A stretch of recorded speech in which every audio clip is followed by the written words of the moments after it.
Welcome to Love and Reload, the voice of the relocation industry. I am your host, Ben Cross, and I am super excited to be here today with Vivi Cahyadi from AltoVita, the CEO, the co-founder. This is really fun. I'm so excited to be here. Vivi, how are you doing today? Yeah, great. A bit exhausted, but I'm so thrilled to be here, and I share your energy, and it's going to be like energy transfer from that side to this side. There you go. And that's what we do. We're just here to put the positive vibes out in the world right now. Vivi, where are you right now? London, still here in South Kensington. Haven't moved very far since the last time I was here on the show. Was it in July? June? I'm sure you've done a lot in between now and then, but I happen to find you back here at this point in time in this place. So this is cool. We got people tuning in right now. Hey, if you're tuning in right now, go ahead and leave a comment, put a shout out there in the comments to you, your company. I'd love to hear some questions. Hit that like button, throw a little round of applause out there to Vivi to start the show off. Vivi, what time is it in London town right now? It's only 9 o'clock p.m. I love when the folks stay up late over there in Europe. It's like that means the world to me that people would even do that. I'm over here getting the LinkedIn going here. Yeah, y'all stay up late and watch Love and Reload from time to time. It's awesome. I'm jealous because y'all get to stay up late and have a couple cocktails. For us, it's still working hours over here. I noticed some cocktails there behind you. I noticed a few drinks there. Last time we were talking, this was the topic of conversation. As people are coming in right now, I want to know what you, in the comments there, I want to know what your go-to drink is, okay? And then Vivi, I want to know something about those bottles behind you. In fact, there's one on the left there, my left, your right, which is particularly intriguing. I've been looking at this bottle for months. What is that bottle? It is my husband's acquisition from Vietnam. If you could see it clearly, it's actually a cobra and a scorpion. Oh my God.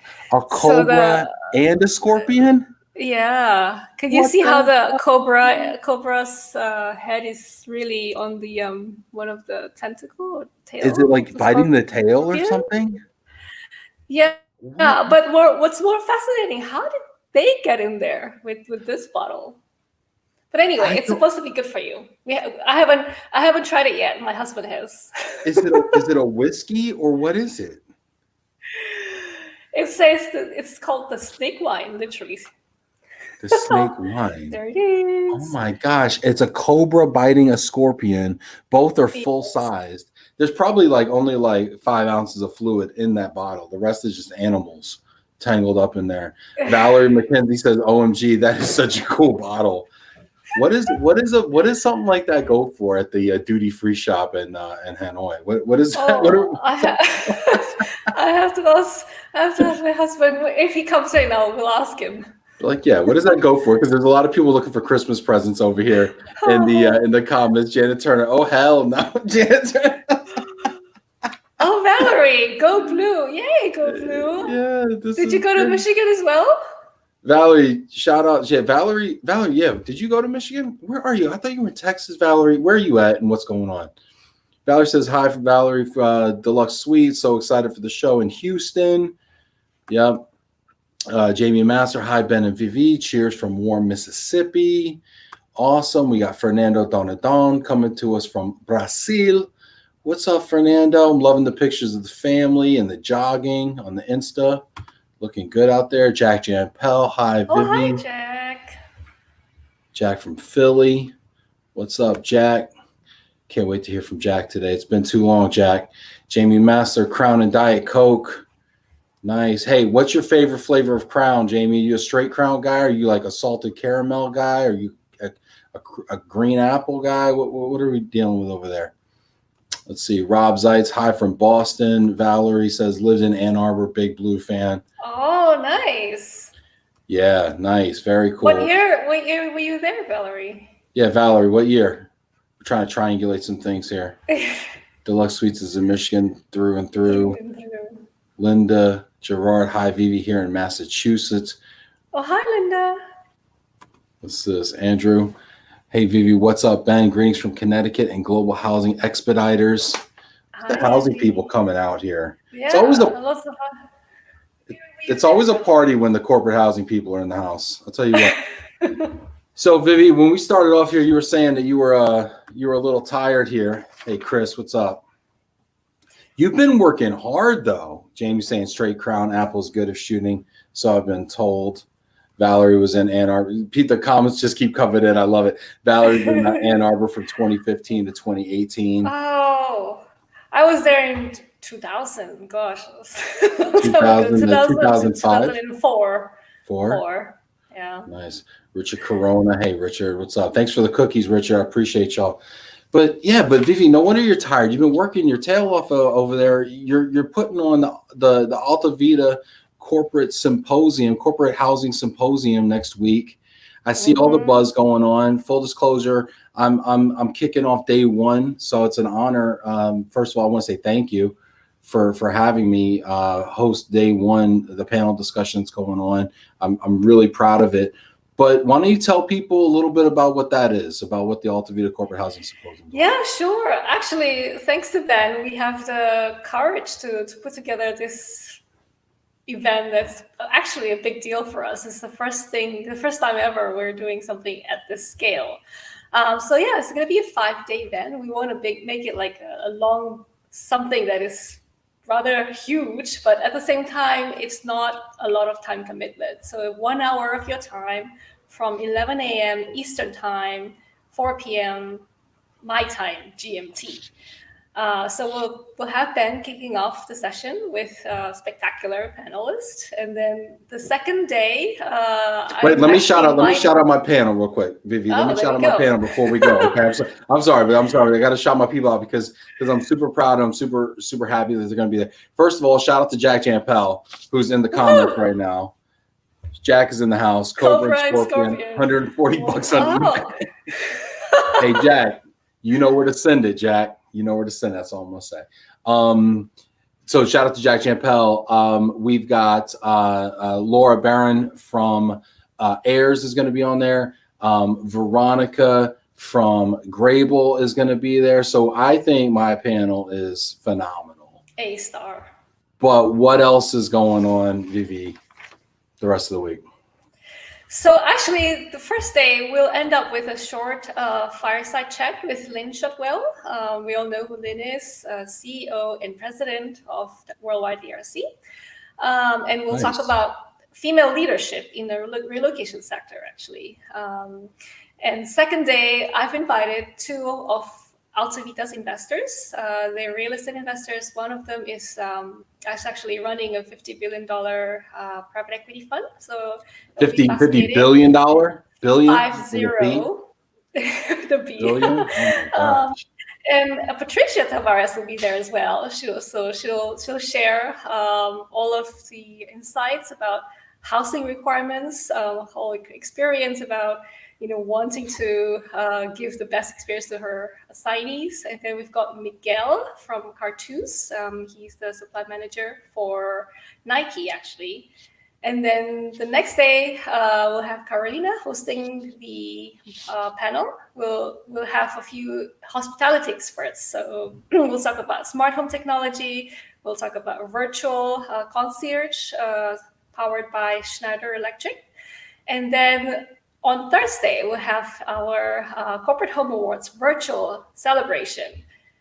And we'll end with. So you guys are doing you're doing an award show also. I think that's really interesting too, because I've seen a lot of virtual conferences and virtual, kind of events, but this is the first virtual award show I think I've seen. So how are you going to pull that off? That seems pretty. That seems pretty interesting. Yeah, so we've got 10 categories. And then just to streamline the process a bit, we've basically allocated 1 judge to pick the winner. And then we'll have a video of these judges actually playing. They'll talk about, why the winner should be the winner, what has been the challenges for them to pick the winner. And it will be, I don't want to say too much because we want it to be also, this element of surprise. For sure. And on the last day, we'll hear from the ladies. I've put together a female leadership panel.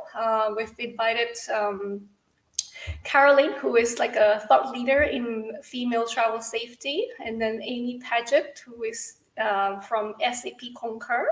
So it'll be nice to see, to hear her thoughts coming from a big organization in the corporate travel sector. And then we'll also balance it out with Barrett, who is the CEO of Guesty. So we'll talk a lot more about alternative accommodation as well, because that's been on the rise in the last 6 or 7 months with COVID. People are wanting to stay more in private homes, in sort of like, what do we call it here? Not here, there in the US, family.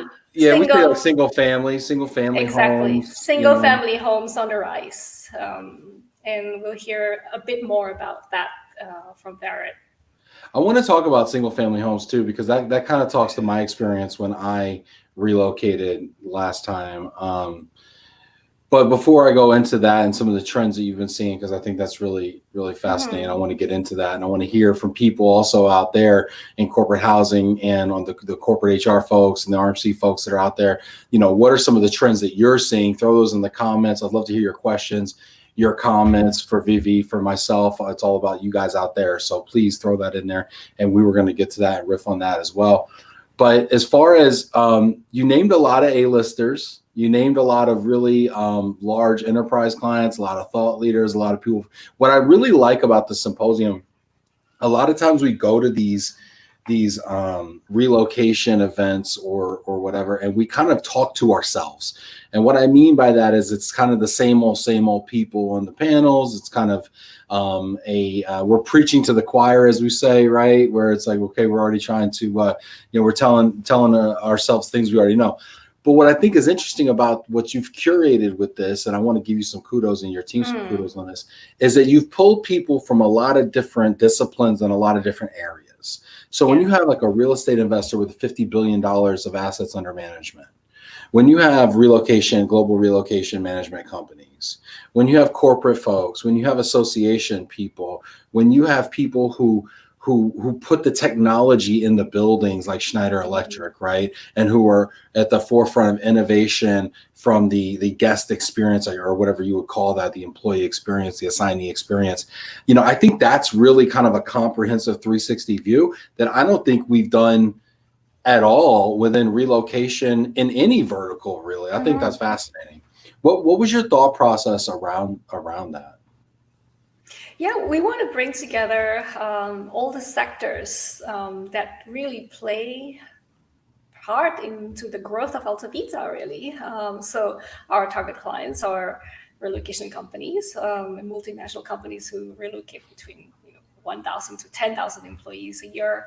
And it's a huge sector that is in a lot of our world where we're coming from, which is the short-term rentals, alternative accommodation. It is an overlooked segment. So we want to bring the panel together to really educate the market about the opportunity. We call the symposium Unlocking Opportunities in Corporate Housing. And then and actually there's a lot of, I have a background in real estate. I spent actually 8 years in managing a portfolio of real estate assets before co-founding AltoVita. So I'm always fascinated by opportunities in real estate, and crisis is where you should be shopping, really. And because of in the UK there's a lot of furlough, there's a lot of mortgage holidays, not just in the UK, actually in Japan, it's in the US too. Yeah, in the US, mortgage holidays. We're in the middle of the CARES Act right now, where people aren't paying mortgages, people are on reductions in pay, furloughs, etc. Everything you just described. And I love the fact you're talking about, I love what you just said there. Crisis is where you should be shopping. Yeah, what does that mean? Unpack that for us. Well, you know what? When we start day 2 panels, and I will start by asking my investors, how many crises have you been? And at that point of time, what was the ratio of buying distressed assets versus with the time when the market is growing? And I betcha, I don't know, I'm guessing, I betcha they will say that distressed asset is right now is the time to go shopping. And it will be interesting to hear directly from the horse's mouth. And at the same time, it needs to be smart and clever opportunity. So you can't just be buying blindly just because the asset is cheap. You need to also be looking at the macro. What is the demand actually driving the opportunity? So because the relocation sector from our world has been fairly overlooked, it'll just be a nice conversation, educational, coming from Patricia and Miguel. Hopefully they will give us a lot of good insights on that and see what the investors have to say. If you're watching this right now, hit that like button right now, throw a comment in there, throw a question for Vivi and myself. You've got my head going in a lot of ways, because usually when I talk to people, people that are kind of from the mobility industry, and you're kind of bringing a perspective of someone from outside, a technologist, an investor perspective from outside the industry, which I think is fascinating. I want to hear about why, you chose this industry to get into, and why you thought you could add value as well. Speaking of Patricia, hey Ben, hi Vivi. Look at our friends. Isn't this great? You get to come together, all your friends show up. I love it. Thank you so much.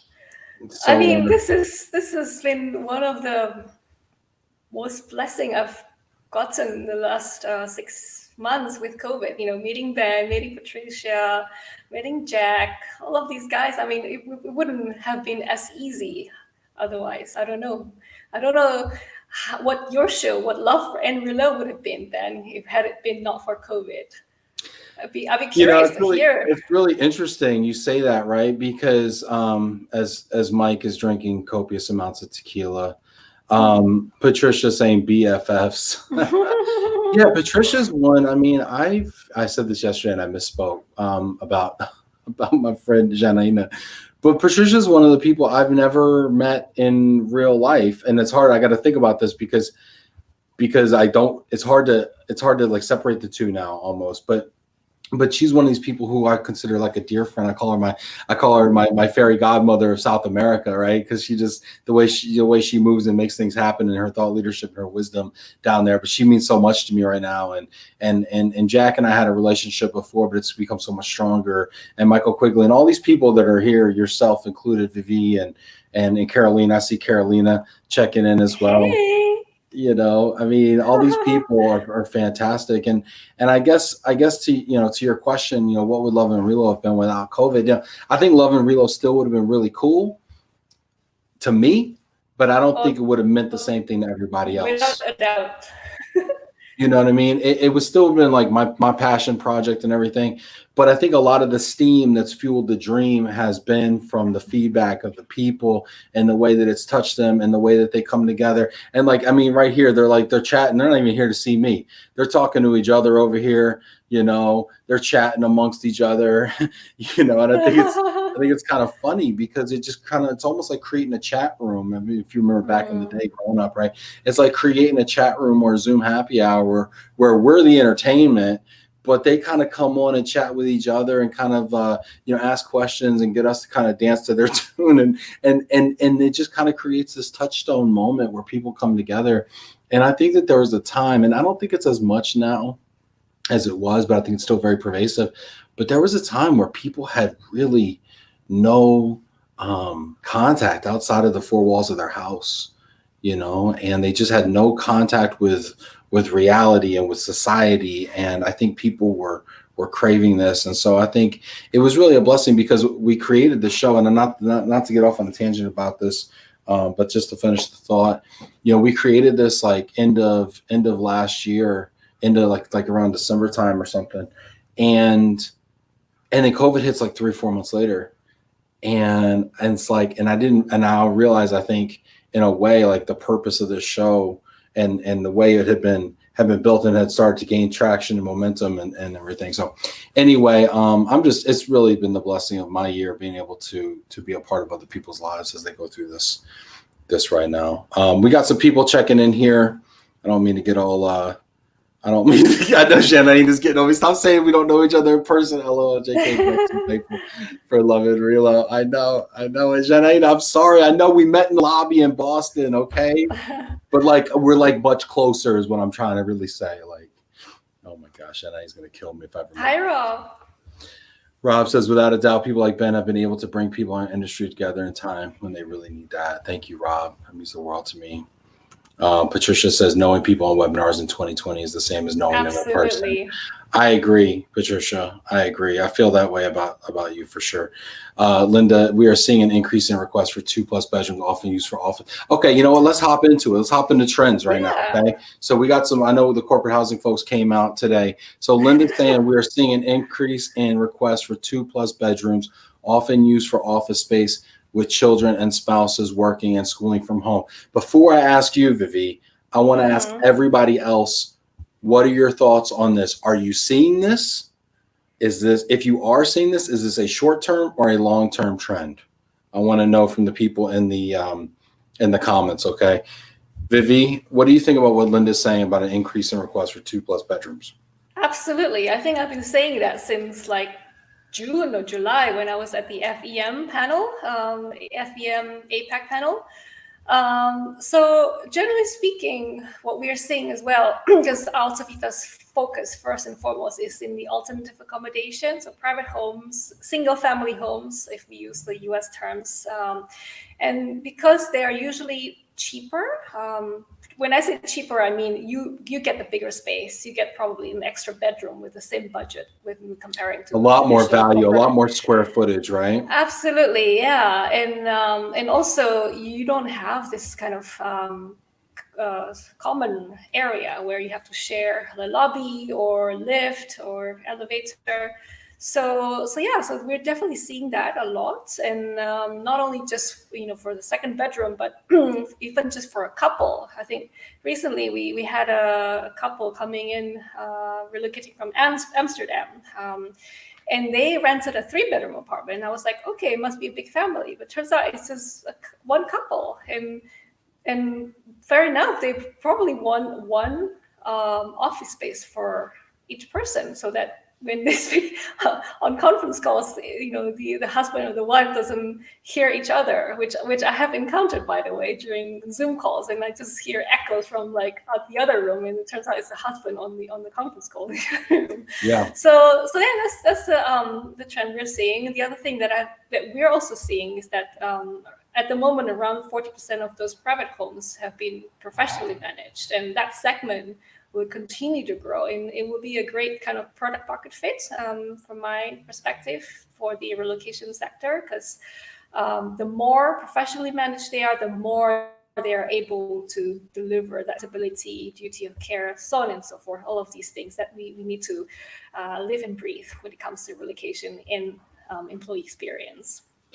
So Linda's saying, I feel it will be long-term. I want to know everybody else's thoughts on larger homes, 2-bedroom plus, as well as private homes. Is this a short-term trend due to COVID, or is this a long-term trend? I want to hear it in the comments. Please get out of that email. Put this in the comments real quick, okay? I know people are on their Peloton. People would tell me they're on their Peloton listening to Love and Relo. Okay, just go ahead and throw short-term or long-term in there. I want to do a quick little straw poll on this. I'm gonna say I'm gonna weigh in from my own personal experience as a transferee, domestic U.S. When I relocated to Detroit, we stayed in a hotel room with my child, right? And it was a 2-bed hotel room, and that was not enough space. And I was really looking for more room.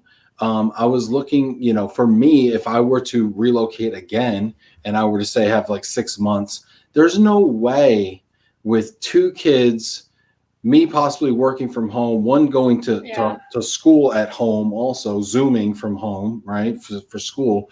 There's no way that we could do even a 2-bedroom apartment would be a stretch for us.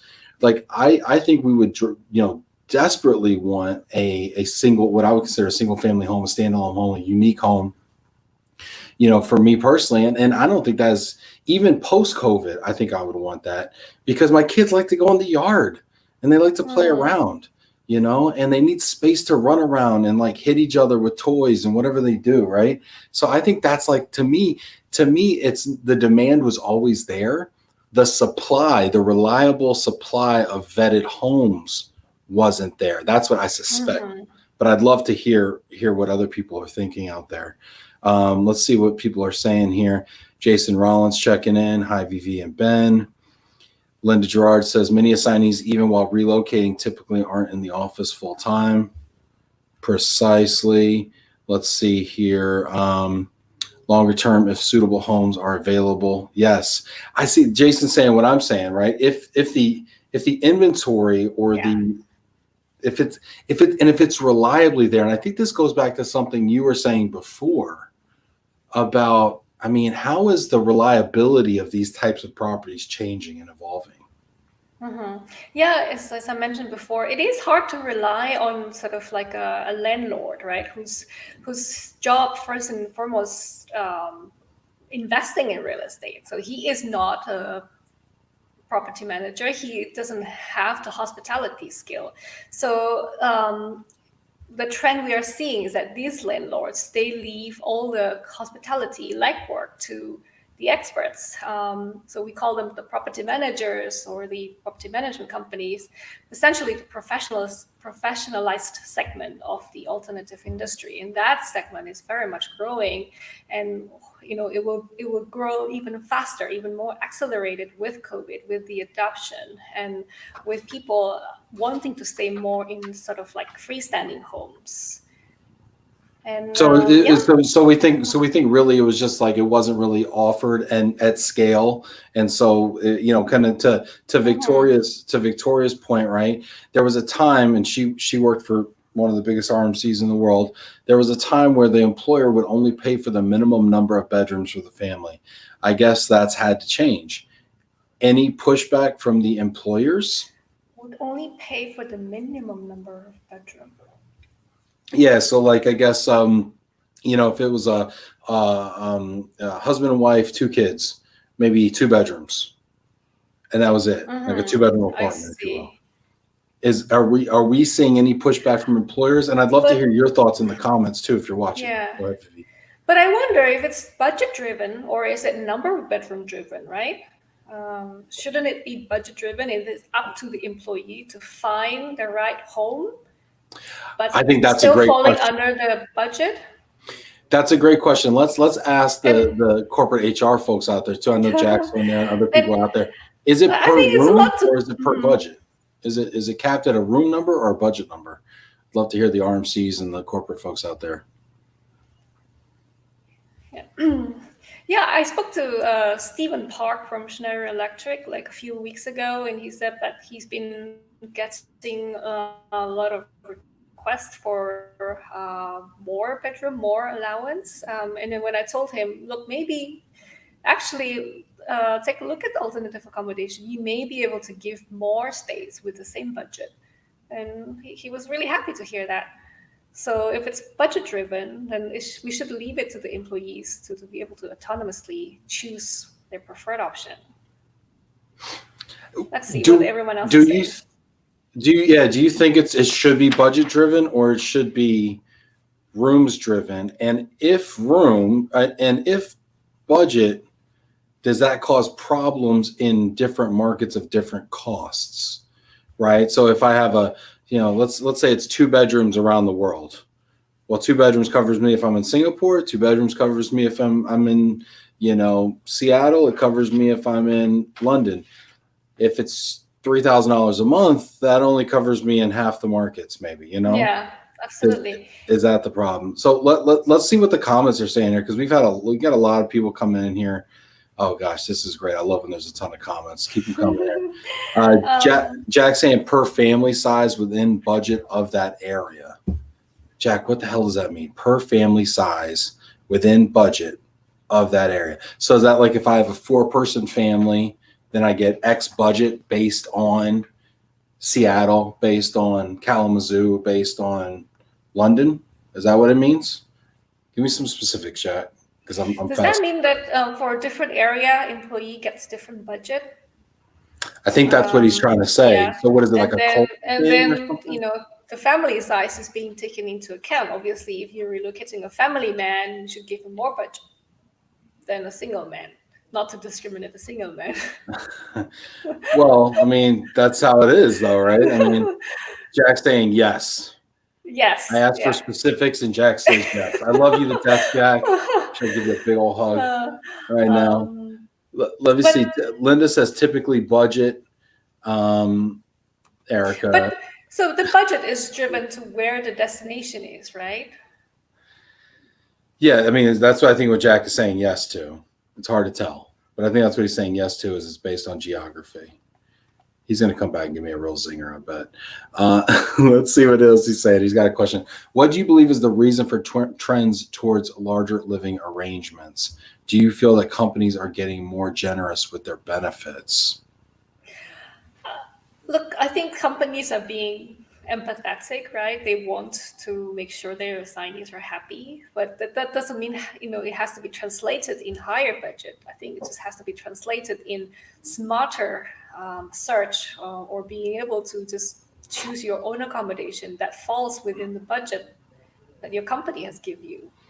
And what is the reason for trend towards larger living arrangement? Yeah, working from home, means that your home is your work, and your work is home now.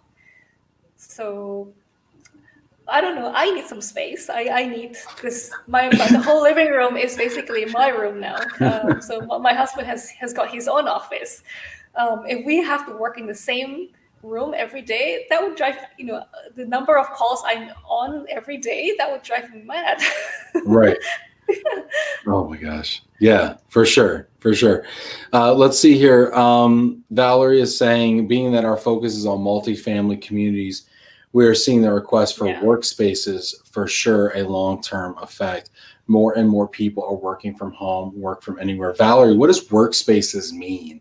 It's in quotes. Does it mean like a community office space in the central apartment area? Does it mean having a desk nook kind of area? Does it mean a full bedroom? I'd love to hear what you're seeing out there. How have you seen workspace? I mean, besides just giving somebody a bedroom, are there other things that you're seeing, Vivi? Well, I think that today I heard that workspace just means literally a desk in the living room. But some people would like a bit more privacy, so it means second bedroom converted into an office. So it really depends on the personnel. If it's just one person, then I think you could go get by with just one bedroom or a studio, and that could be your workspace. But if you do have someone else living with you, then you do need that privacy, right? Sure. Valerie's saying desk setups wherever we can fit them in, really. We have a 3-bed out in Ann Arbor that we have 4 desks set up in the apartment. Sounds like a dorm. You sure that's not a dorm room, Valerie? It sounds like a dorm, yeah.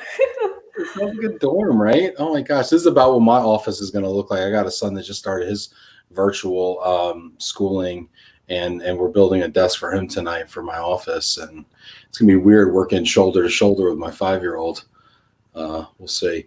Linda says, I feel based on the pandemic, families are staying together, while previously the employee would maybe go into temp housing and then the family would arrive once permanent housing was secured.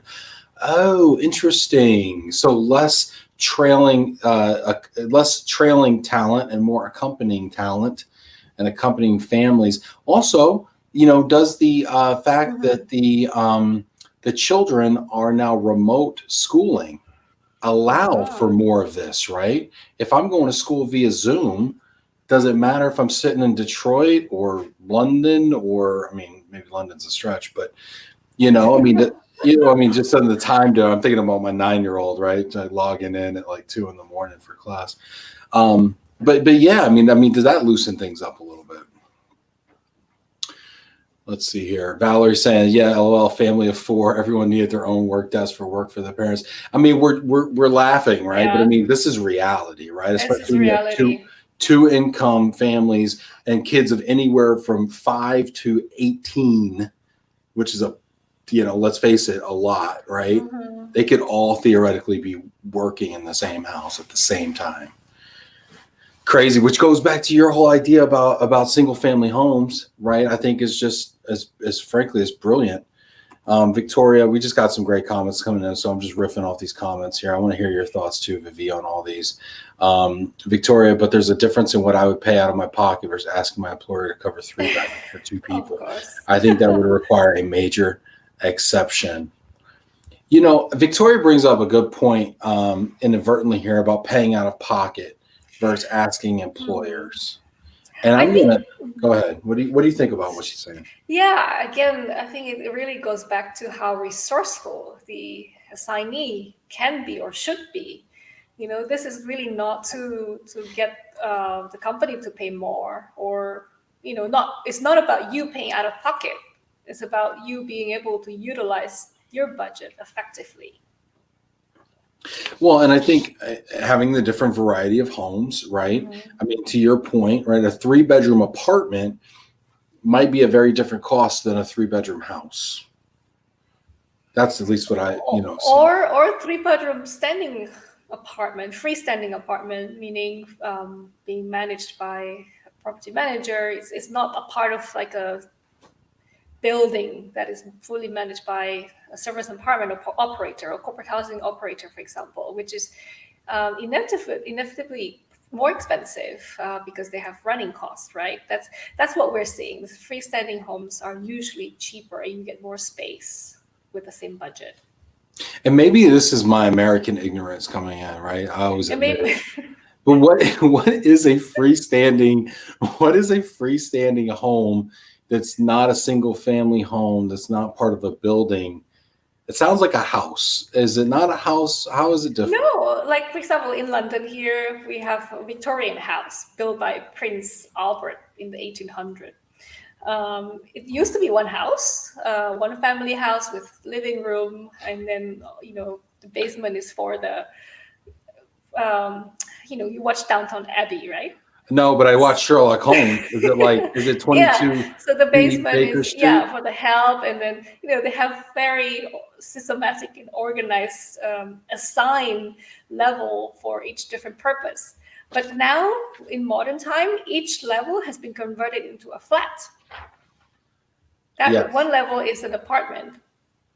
So that's what I mean by freestanding, not literally freestanding, but sort of like an independent private home that doesn't belong to fully managed service apartment building or corporate housing building. That there you go. That answers a lot of things for me. And Rob's saying like a townhouse. And Rob, you're in Boston, I think. So Boston might actually have these. Some of the older U.S. cities that had, that were populous before they had a lot of room and built up like that. I mean, I lived in one when I was in Albany, New York. And it was 150 years old or so, 120 years old. And all the houses were basically almost touching throughout the street. And it was a 2-family. It was a one house, but it was a two family residence. And it makes a lot of sense now. Or a triple decker in Boston is what Rob's saying. Isn't it weird? Is this weird? I'm just going to go off in a rabbit hole here because it's my show and I do what I want. But is it weird that there's all this different like terminology everywhere, that everybody calls it something different? Like, how hard is that when you're talking to someone in the U.S.? Like, you mean a single family home? And I was like, well, I mean like a unique home, like a standalone home. Temp housing, furnished apartments, corporate housing. I mean, we don't even know what to call the industry. I mean, this is an outsider's point of view here. Isn't that weird? True. That is true. I'm concurring with you. It really. I never used single family home term as a terminology before today, and I've been in the sector. And look how fast you're learning. You're like, hey, if you want to call it that, whatever. As long as you rent it, I don't care. Call it whatever you want. Just pay the bill, right? Let's see here. And then Jamie's saying there are PUDs and 0 lot line homes too.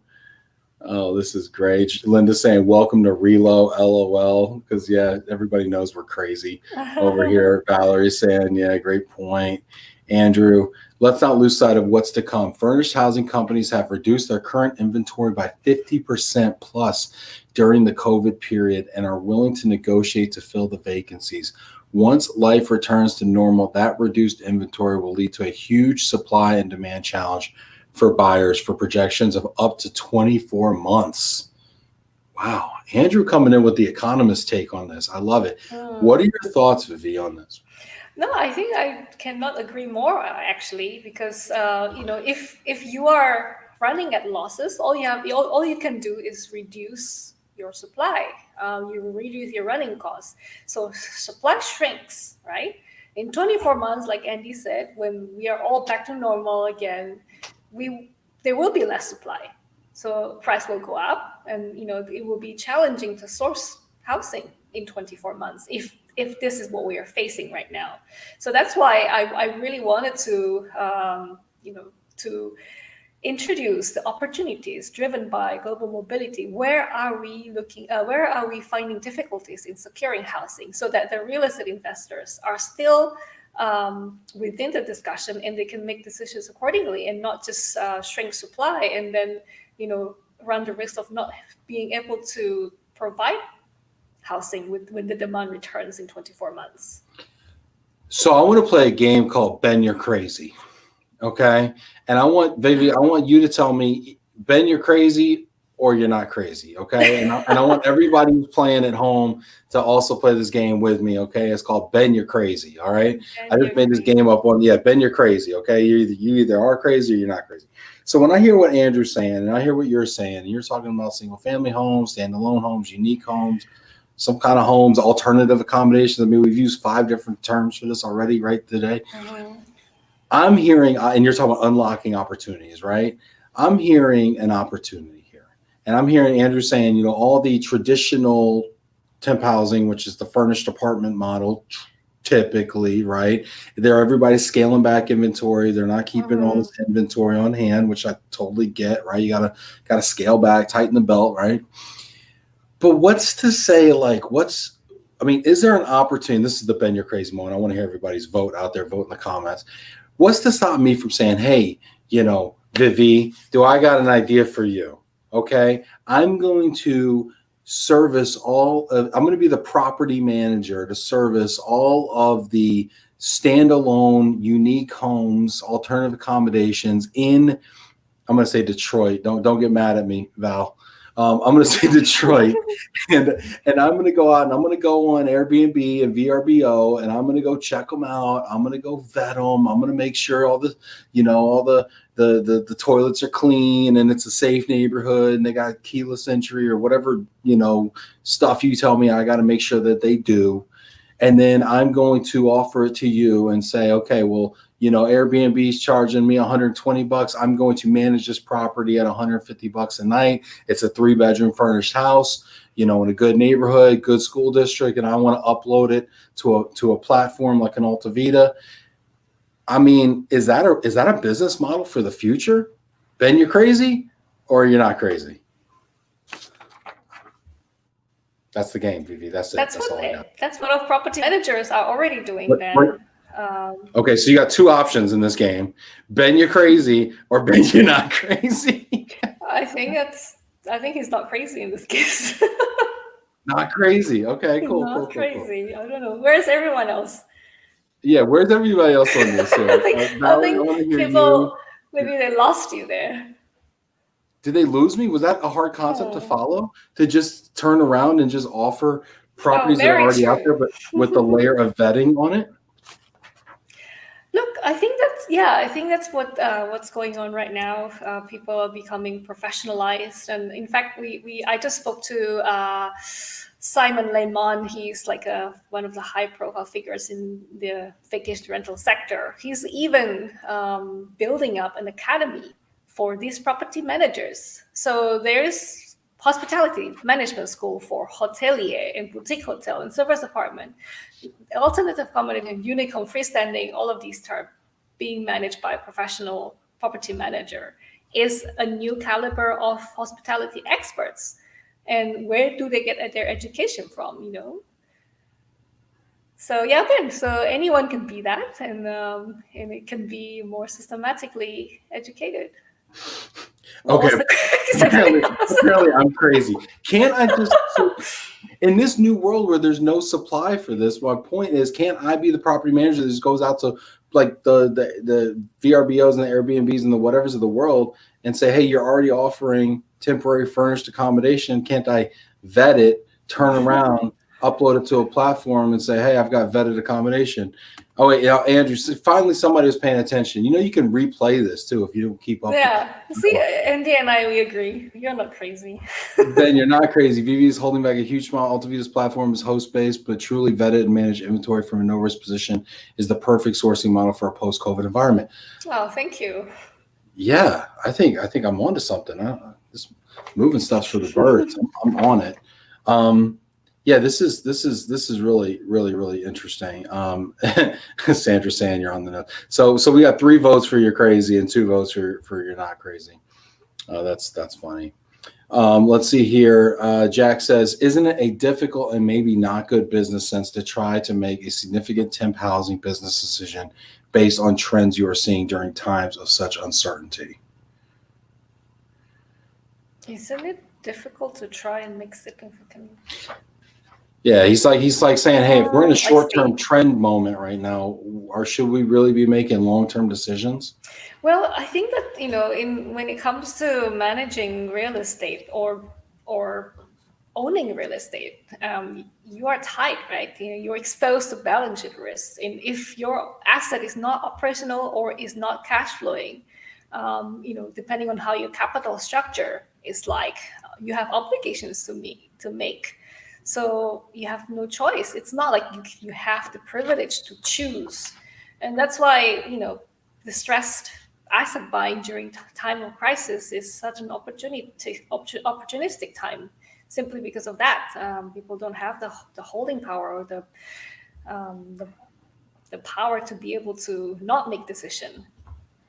Speaking of opportunities and opportunism and everything, why did you get into this space? I mean, what was it about corporate housing that you said, there's a problem I got to solve? What was that for you?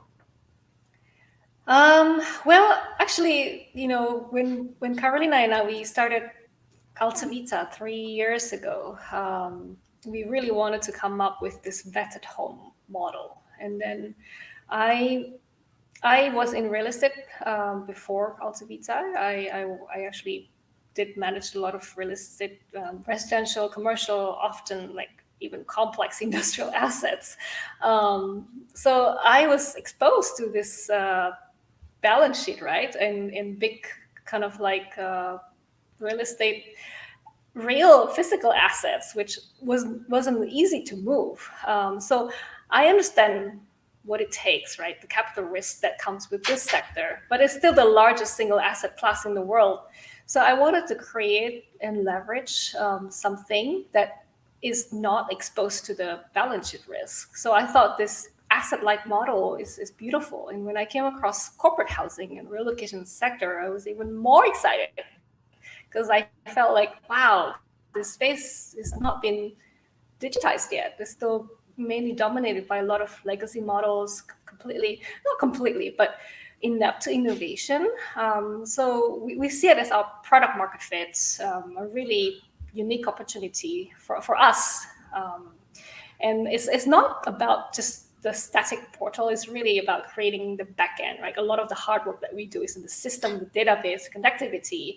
And from personal point of view, is not just about enriching the players within the relocation sector, but we really look at the experience from the supplier side as well. We want to make their job easier. We want to make them enjoy the work. So that, and we do this because our product can only be as good as our supplier, how much they want to do. So that is one part. And then the other part is employee experience. This is where we really want to make sure that we can deliver or use home as the office parks, into the way employers connect back to their employees. And we also do like grocery packages, for example, that could potentially celebrate the client's commitment to diversity and inclusion. So you don't want to send beef jerky to someone who is vegan, or it's just, yeah, they don't like that. Thoughtful. They don't like that. I tried giving Thomas Bailey some beef jerky for his birthday, and it did not go. Yeah, just being a bit more thoughtful would come a long way. But when you talk about digitization, because this is something we've talked about on the show many times, digitization, And frankly, that's like a big word that it's a big word that almost means paperless or something, right? Like what does digitization mean to you in the sense of corporate housing? Like, how could you help me understand, how could you imagine a more digitized process? Yeah. So just for simplicity's sake, think about consumer experience, right? How privileged we are to have Booking.com, Expedia, or Amazon. You can just within a few clicks, you can get something done. You have very, very low tolerance or very little patience nowadays as a consumer. Sure. And when we look at like corporate housing from an employee perspective, you're still dealing with email and PDF, and a lot of time the PDF doesn't even have the information that they should have actually, and they're the one who's staying in the temporary housing for like a month or sometimes even up to 6 months, but they don't have a lot of the information they should have. So that to us is appalling. Why can't we have the same? Why can't the employees, employees of the best companies of the world, have the same experience just as any regular Joe? Well, so answer that question, right? Why is that so hard? I mean, I know we've gone through this on the moving side before, and I know some of the challenges that we've had, but I mean, what is the process today, and what would need to change to get to what you're describing, that Amazon experience? Yeah, so one thing I learned about this sector, and it hasn't been very long, to be honest, is that we've been hearing everyone talk about innovation, but at the same time, they're so adverse to change. Simply because there are many things, right? One, maybe they have implemented something with something else, and therefore it's just like, it's a hurdle to maybe use something else, or they're just complacent. It's just complacency kills innovation. That's what I've been saying all this time, and in order to get there, and I hope that with COVID, it really brings the opportunity. People want to move from their status quo, from their complacency, to look for better option that gives not only better employee experience, but also something that gives them cost efficiency as well. Yeah, I mean, I think it's interesting, and I'm gonna channel my inner Jack Champel right now, and say, if it's not broken, why fix it, right? Because I mean, there's people that manage this process every day that are saying, what do you mean better employee experience? My employees are staying in beautiful properties in New York, and they really like them, and what's the problem here? Why? It's working for me. We don't have any issues, But sometimes, as we all know too, like the old Steve Jobs thing, right? People don't know what they want until they see it, right? So it's like, how do you imagine an experience that's maybe even more delightful than an already okay experience? Yeah, you know what? They're staying in beautiful homes simply because the budget has been generous. So I have been an assignee myself twice. I relocated from New York to Hong Kong, and then from Hong Kong to London, both with fully managed, very, very generous relocation packages. I was placed in very beautiful, nice service apartment in Hong Kong, and then again in London. I actually didn't want to move to my smaller permanent home. I wanted to live there for a while. And that's because I was given a generous budget. But actually, I wasn't even given any option.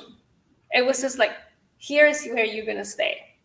But what if I want to stay somewhere else? What if I want to maybe choose myself? What if I don't need the whole budget?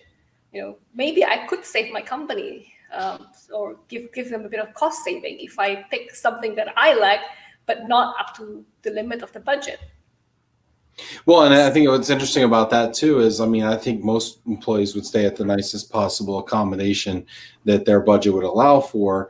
However, now, at least here in the US, and I don't know if this is the same way overseas, somebody in the comments maybe let me know what your take is on this. But in the US, that is a taxable benefit for relocation now, right? So those temporary accommodations are now taxable. So if your employer spends $3,000 a month on your temp housing, and they could have spent $2,500, you're actually paying taxes on all that money as income. Right.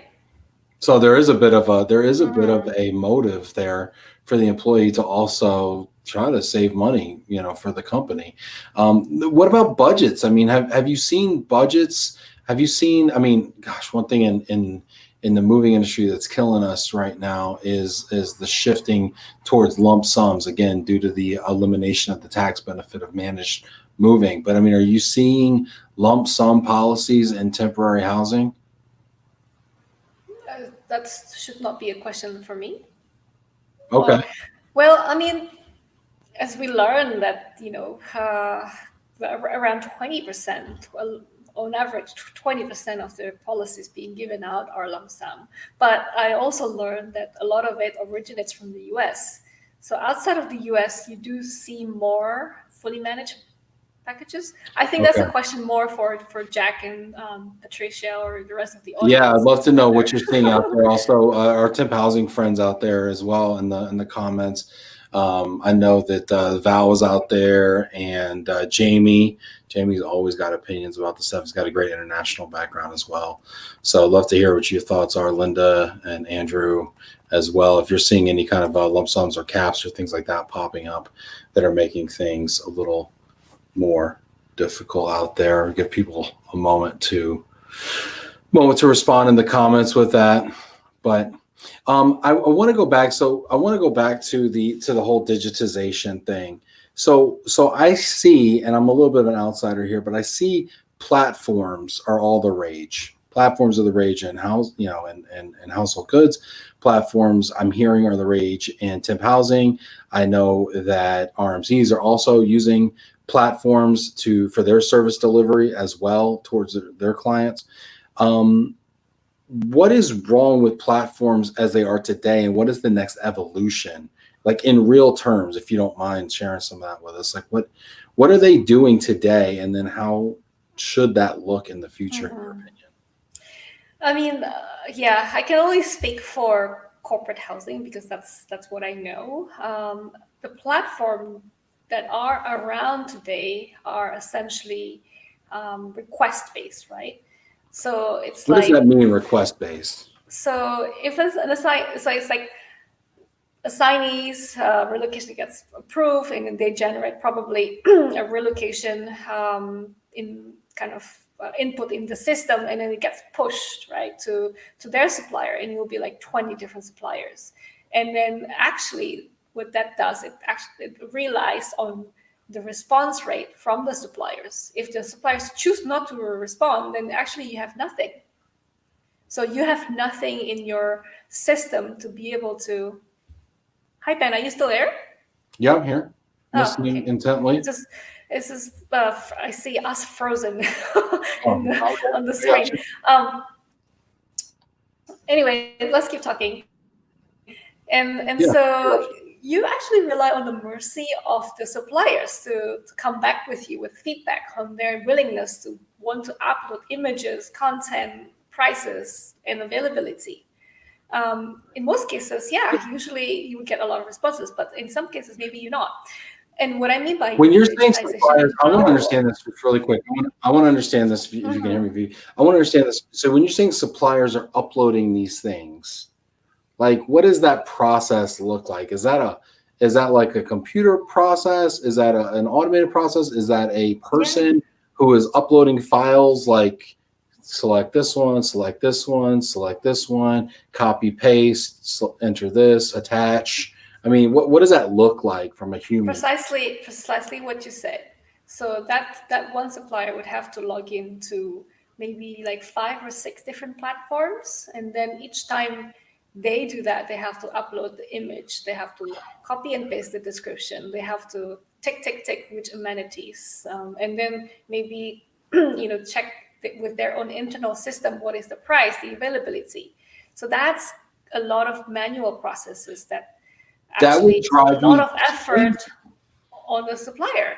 So when I say digitization, means a lot of back-end work, right? I mentioned earlier system, database, infrastructure that basically pulls content from directly from the supplier's property management system, Right. in our case in corporate housing, so that we have a robust database that houses all of this data that can be used to serve as and when needed for that particular relocation.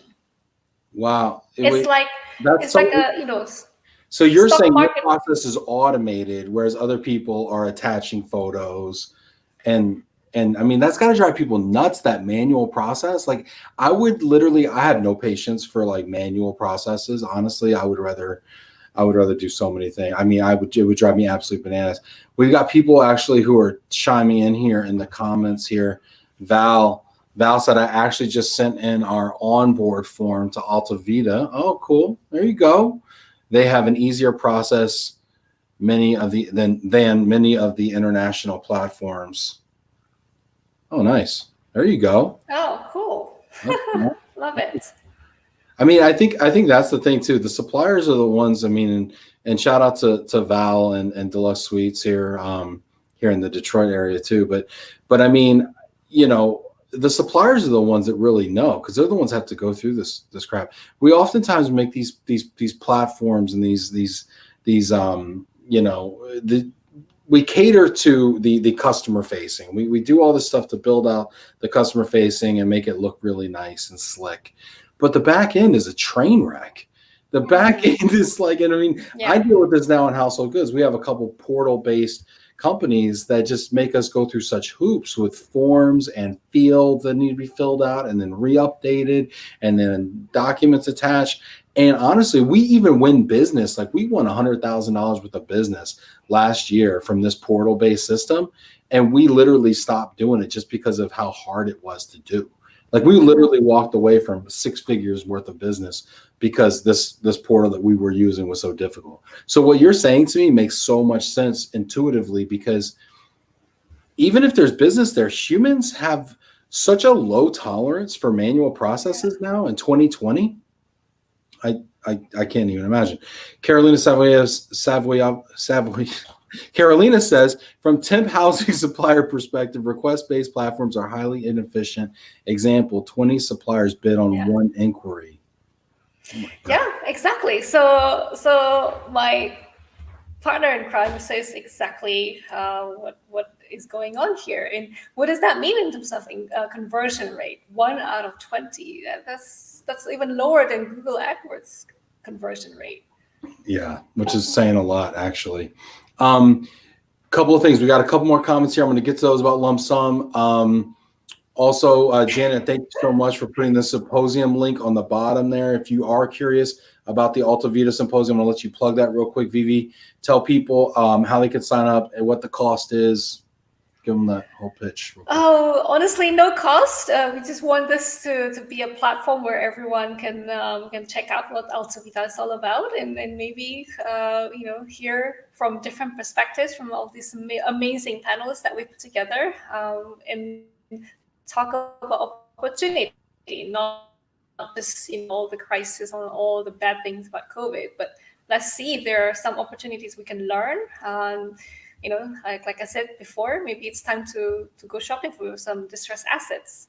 Maybe not yet, because there's a lot of helicopter money for now, so it might not be the right time. But yeah, just wait and see. Wow, interesting.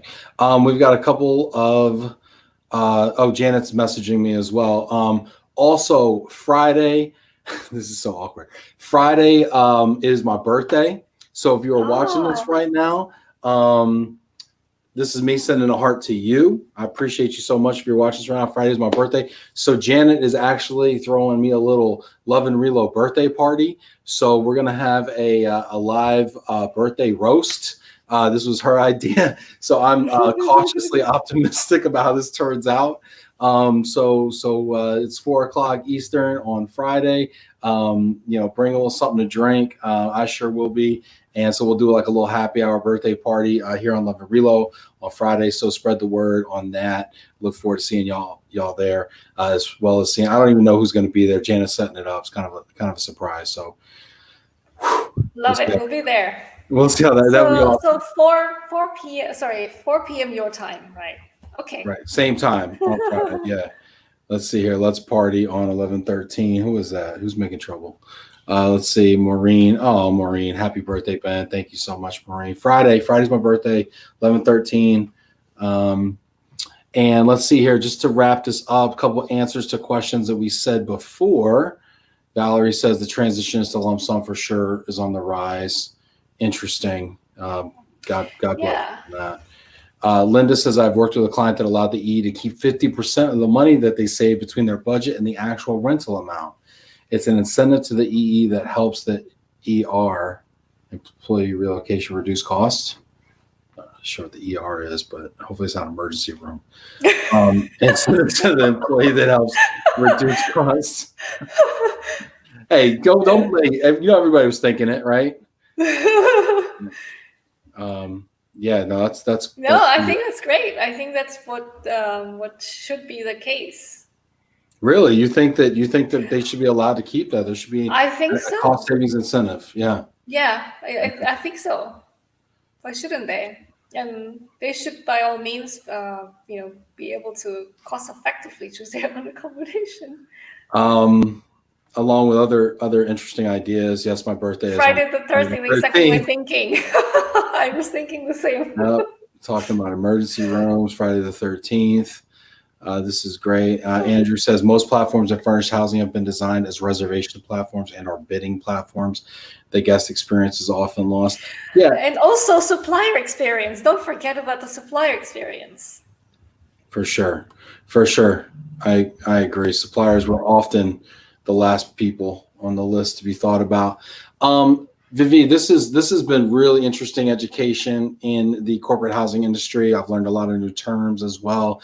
I'm going to start going on Airbnb and VRBO and start looking for single family houses to then stack into inventory. That is my takeaway. I'm going to become a non-asset based property manager mogul.